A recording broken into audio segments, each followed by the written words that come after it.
سلام آداب، میں سید احمد۔ سیکھنے کا مزاج، ہر ایک کا سیکھنے کا مزاج الگ الگ ہوتا ہے، سیکھنے کے طریقے الگ ہوتے ہیں۔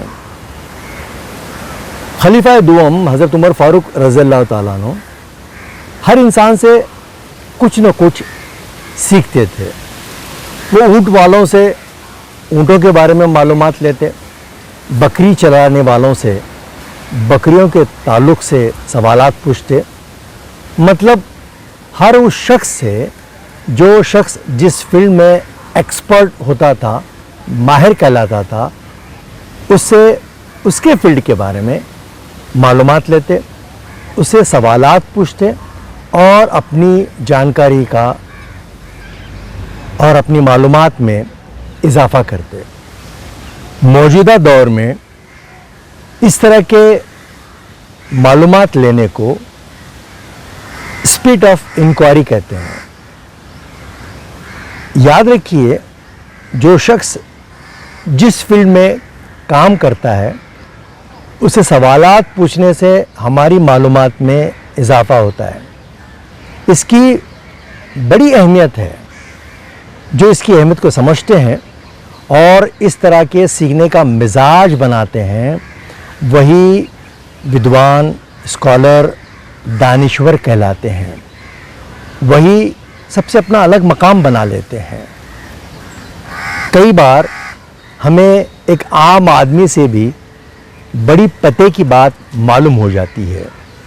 تو یہ جو طریقہ کار ہے سیکھنے کا، اس میں سب سے بڑی رکاوٹ یہ ہے کہ لوگ سننے سے زیادہ سنانے کے شوقین ہوتے ہیں، اور یہ علم کی ترقی میں سب سے بڑی رکاوٹ ہے۔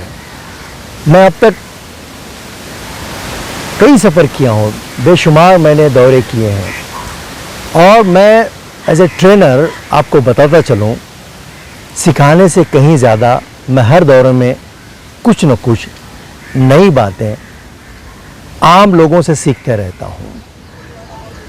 دوستو، یاد رکھیے، جب ہم بولتے ہیں تب وہیں کے رہتے ہیں، جب ہم سنتے ہیں تو ہم اپنے علم میں اضافہ کرتے رہتے ہیں۔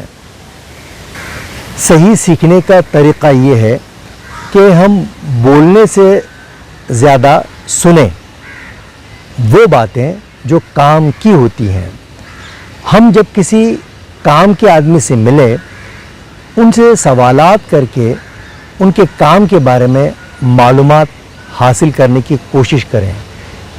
یاد رکھیں، علم کا خزانہ ہر طرف بکھرا پڑا ہے، ہر جگہ موجود ہے، ہر لمحے آپ کو دستیاب ہے۔ صرف علم کے خزانے سے فیض یاب وہی ہو سکتا ہے جو سننے کے آداب سے واقف ہو۔ بہت بہت شکریہ۔ خوش رہیں، خوشحال رہیں۔